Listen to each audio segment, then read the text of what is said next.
Assalamualaikum warahmatullahi wabarakatuh. Salam guru penggerak. Bapak Ibu guru hebat, perkenalkan saya Intan Fitriani, JGP Angkatan 10 Kabupaten Malang. Pada video kali ini, saya akan memaparkan tentang koneksi antar materi pada modul 2.1 pembelajaran berdiferensiasi. Pembelajaran berdiferensiasi adalah segala usaha yang dilakukan oleh guru dalam memberikan keleluasaan kepada muridnya untuk mengembangkan potensi yang dimiliki secara maksimal, yang tentunya disesuaikan dengan kesiapan belajar murid, minat belajar murid, dan juga profil belajar dari murid. Setiap anak itu unik, bukan? Mereka memiliki minat masing-masing, kekurangan dan kelebihan masing-masing. Mereka juga memiliki pola pikir, kemampuan literasi, serta gaya belajar yang berbeda. Oleh karena itu, kita sebagai guru harus mendukung semua murid untuk bertumbuh dengan optimal. Lalu, bagaimana agar pembelajaran diferensiasi dapat diterapkan di kelas? Agar pembelajaran diferensiasi dapat diterapkan di kelas, maka guru harus dapat memahami tujuan pembelajaran, mengetahui dan merespon kebutuhan belajar murid, menciptakan lingkungan belajar yang mengundang murid untuk belajar, melakukan manajemen kelas yang efektif, melakukan penilaian berkelanjutan. Selanjutnya, bagaimana pembelajaran berdiferensiasi dapat memenuhi kebutuhan belajar murid? Dan bagaimana murid bisa mencapai hasil belajar yang optimal? Kebutuhan belajar murid dikategorikan menjadi 3. Yang pertama adalah kesiapan belajar murid, yang kedua adalah minat belajar murid, dan yang ketiga adalah profil belajar murid.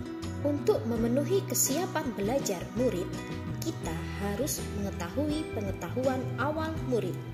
Kita harus tahu modal apa yang sudah dimiliki oleh murid untuk bisa belajar pada tahap selanjutnya dan pada posisi mana murid kita sudah berada. Selanjutnya adalah minat murid. Minat murid adalah motivasi yang sangat baik untuk membuat murid semangat dalam belajar. Karena itu, guru harus tahu apa saja minat dari murid-muridnya sehingga pembelajaran bisa berjalan dengan menyenangkan. Profil belajar murid dipengaruhi oleh 4 faktor. Yang pertama adalah preferensi terhadap lingkungan belajar. Yang kedua adalah pengaruh dari budaya. Yang ketiga adalah preferensi gaya belajar yang terdiri dari gaya belajar visual, auditory, dan kinestetik. Dan yang terakhir adalah preferensi berdasarkan kecerdasan majemuk. Lalu, untuk dapat memenuhi kebutuhan belajar murid itu, apa yang bisa guru lakukan?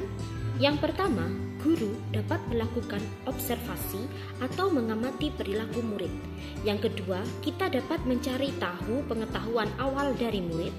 Yang ketiga, kita dapat berdiskusi dengan orang tua ataupun guru pada tingkat sebelumnya. Kemudian, yang keempat, kita juga bisa membaca rapor murid. Yang kelima, kita bisa menggunakan berbagai asesmen diagnostik atau asesmen awal. Dan selain itu, kita juga bisa melakukan review ataupun merefleksi terhadap praktik pembelajaran yang telah kita lakukan sebelumnya. Ada 3 strategi yang bisa guru lakukan dalam melaksanakan pembelajaran berdiferensiasi. Yang pertama adalah diferensiasi konten, yang kedua adalah diferensiasi proses, dan yang ketiga adalah diferensiasi produk. Dalam diferensiasi konten, guru harus mampu menampilkan berbagai bentuk macam bahan ajar atau bahan bacaan bagi muridnya, sehingga murid akan lebih mudah untuk memahami materi yang disampaikan. Karena pada dasarnya setiap murid memiliki cara memahami yang berbeda-beda. Ada murid yang bisa memahami mudah dengan melihat gambar, ada murid yang bisa lebih mudah memahami dengan mendengarkan, ada juga murid yang bisa lebih mudah memahami dengan praktik secara langsung. Kemudian pada diferensiasi proses, guru harus mampu menentukan atau guru harus mampu menyesuaikan dengan cara bagaimana muridnya bisa lebih mudah untuk belajar dan sejauh mana dukungan yang harus diberikan oleh guru dalam pelaksanaan pembelajaran. Kemudian yang terakhir adalah diferensiasi produk.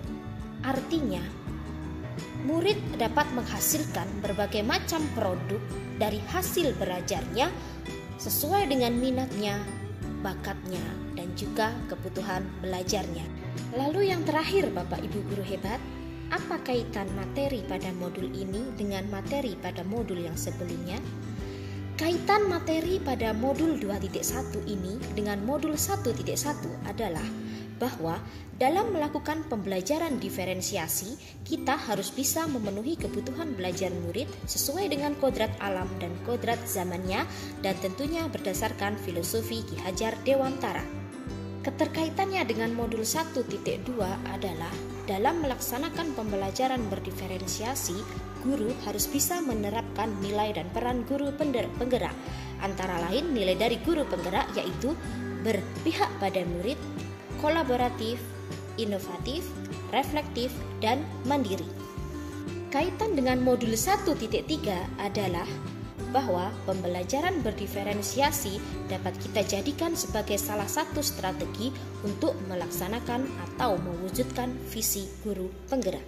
Yang terakhir adalah kaitannya dengan modul 1.4, bahwa dalam melaksanakan pembelajaran berdiferensiasi harus kita awali dengan pembuatan keyakinan kelas agar pembelajaran dapat sesuai dengan kebutuhan murid dan dapat terciptanya budaya yang positif.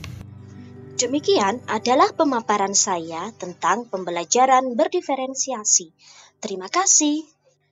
Demikian adalah pemaparan saya tentang pembelajaran berdiferensiasi.